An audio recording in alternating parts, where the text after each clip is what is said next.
વલસાડમાં મેઘમહેરથી જળબંબાકારની પરિસ્થિતિ સર્જાઈ છે। વલસાડ સહિત આસપાસના ગ્રામ્ય વિસ્તારોમાં પણ ભારે વરસાદ છે અને હાલારની સોસાયટીમાં પાણી ભરાતા રહીશોમાં ભારે રોષની પણ લાગણી છે। ઘરોમાં પાણી ઘૂસી જતા સ્થાનિકોની ઘર વકરીને મોટું નુકસાન થયું। નગરપાલિકાને વારંવાર રજૂઆત કરવા છતાં કોઈ જ નિકાલ નથી આવતો। પૂર્વ નાયબ મામલતદાર અને સિનિયર સિટીઝનો પણ મુશ્કેલીમાં મુકાયા છે। સંવાદદાતા રીતેશ પટેલ લાઈવ જોડાઈ ગયા છે। રીતેશ પાસેથી જાણીએ વિગત। રીતેશ, વલસાડની પરિસ્થિતિ પણ અત્યારે જળબંબાકાર જેવી છે। જે પ્રકારના વરસાદના અત્યારે દ્રશ્યો જોવાઈ રહ્યા છે, અલગ અલગ વિસ્તારોમાં વરસાદના કારણે પ્રભાવિત લોકો પણ દેખાઈ રહ્યા છે। શું સ્થિતિ છે વલસાડની, અને જાણીએ ત્યાંની જે લોકો પર અસર પહોંચી છે આ વરસાદની તે મુશ્કેલી। જી સંજીવની, ગઈકાલ સાંજથી જે રીતે સમગ્ર વલસાડ જિલ્લામાં વરસાદી માહોલ જામ્યો છે અને વલસાડના જે તમામ તાલુકાઓ છે ત્યાં ધોધમાર વરસાદ વરસી રહ્યો છે। તેના જ કારણે જે જનજીવન પ્રભાવિત થયું છે અને ખાસ કરીને જે કેટલાક નીચાણવાળા વિસ્તારો છે ત્યાં વરસાદી પાણીનો ભરાવો થતાં જ લોકો હાલાકીનો સામનો કરી રહ્યા છે। ખાસ કરીને વલસાડ શહેરના જે કેટલાક નીચાણવાળા વિસ્તારોમાં આવેલી સોસાયટીઓ છે ત્યાં તો વરસાદી પાણી ભરાયા છે। જોકે અત્યારે આપ જે દ્રશ્ય જોઈ રહ્યા છો, વાપી મહાનગરપાલિકા વિસ્તારના દ્રશ્યો છે। વાપી મહાનગરપાલિકા વિસ્તારમાં આવેલા નૂતન જે મુક્તાનંદ માર્ગ વિસ્તાર છે ત્યાં પણ હાલ વરસાદી પાણીનો ભરાવ થયો છે। ખાસ કરીને અત્યારે આ જે સ્થળ છે ત્યાં એક આવેલું આખું ફળિયું છે તે પાણીમાં ગરકાવ થયું છે। ગઈકાલ સાંજથી જ જે રીતે ભારે વરસાદ વરસ્યો હતો ને ગઈકાલ સાંજથી આજે તમામ અહીંયાના જે રહીશો છે તે આ જ પ્રકારની પરિસ્થિતિમાં રહેવા માટે મજબૂર થયા હતા। આપને દ્રશ્યો બતાવવા માંગીશ કે ગઈકાલ સાંજથી જ જે નાના બાળકો છે તે પણ અહીં પરેશાન થઈ રહ્યા છે।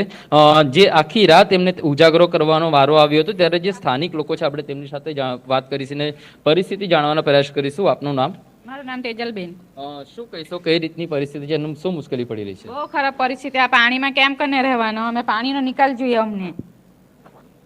આખી રાત પાણીમાં બચ્ચા નાના છોકરા સાથે કેવી રીતે રહેવાના અમે?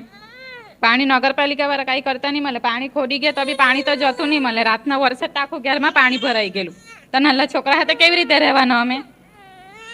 લોકો નાના બાળકો જોડે પરેશાન થઈ રહ્યા છે। શું કહેશો, ગઈકાલ સાંજથી જ આ પરિસ્થિતિ છે, કેવી મુશ્કેલી પડી? વરસાદનું પાણી વરસાદ ચાલુ થયેલો ત્યારથી આવું ને આવું અમારા આંગણામાં આવું જ રહી ની બાથરૂમ જવાય અમારાથી ની। આ છોકરા લોકો સ્કૂલ બી જવા હમણાં કેટલા દિવસથી રજા પાડે ની। નાવાનું બાથરૂમમાં બી પાણી ભરાઈ ગયેલું, નાવાય બી નહીં, સ્કૂલમાં બી નહીં જવાય, ટિફિન બી નહીં બનાવાય, કંઈ જ નહીં થાય।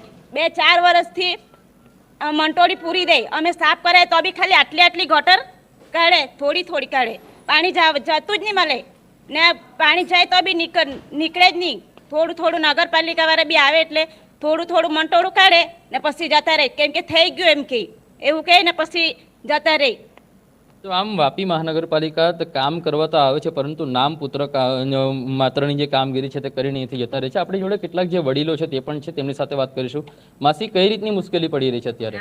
પાણી ભરાઈ જાય તો અમને તો જરા ચાલીને જવાય નહીં, કે નીકળાય નહીં। બાથરૂમ જવાનું કઈ એ કરવાનું તે નહીં જવાતું અમને। આ ખાલી પાણીનો નિકાલ કરવાનો છે। ગઈકાલ સાંજથી જ જે રીતે ભારે વરસાદ વરસી રહ્યો છે તેના જ કારણે આ જે ફળિયું છે તે પાણીમાં ગરકાવ થયું છે। ખાસ કરીને લોકોના ઘરમાં પણ વરસાદી પાણીનો ભરાવો જોવા મળ્યો છે। આપણે અન્ય જે સ્થાનિક છે તેમની સાથે વાત કરીશું। માસી, દર વર્ષે આ પ્રકારની પરિસ્થિતિ હોય છે? હા, દર વર્ષે જ્યારથી નગરપાલિકા બન્યું ને ત્યારથી આવું એ જ્યાં પાણી ભરાઈ જાય ત્યારે અમે નગરપાલિકામાં ફરિયાદ કરીએ ત્યારે કરી તો જાય, પણ તે ખાડો નાલો જ કરી જાય તો જેટલું પાણી નીકળવું જોઈએ એટલું પાણી નીકળતું નથી અહીંથી। તો મહાનગરપાલિકામાં જે સ્થાનિકો દ્વારા ફરિયાદ કરવામાં આવે છે, મહાનગરપાલિકા દ્વારા કામગીરી તો કરવામાં આવે છે, પરંતુ નામમૂતરી જે પ્રકારની જે કામગીરી થાય છે તેના જ કારણે દર વર્ષે આ પ્રકારની પરિસ્થિતિ સર્જાય છે। હાલ તો પાણી ઓસર્યા છે, પરંતુ ગઈકાલ આખી રાત જે સ્થાનિક લોકો છે તે આજ ભરાયેલા પાણીમાં રહેવા મજબૂર થયા હતા। ખાસ કરીને લોકોની જે ઘર વકરી છે તેને તો નુકસાન થયું છે, પરંતુ નાના બાળકોથી માંડીને તમામ લોકો હાલ પરેશાનીનો સામનો કરી રહ્યા છે। ધન્યવાદ રીતેશ સમગ્ર જાણકારી માટે।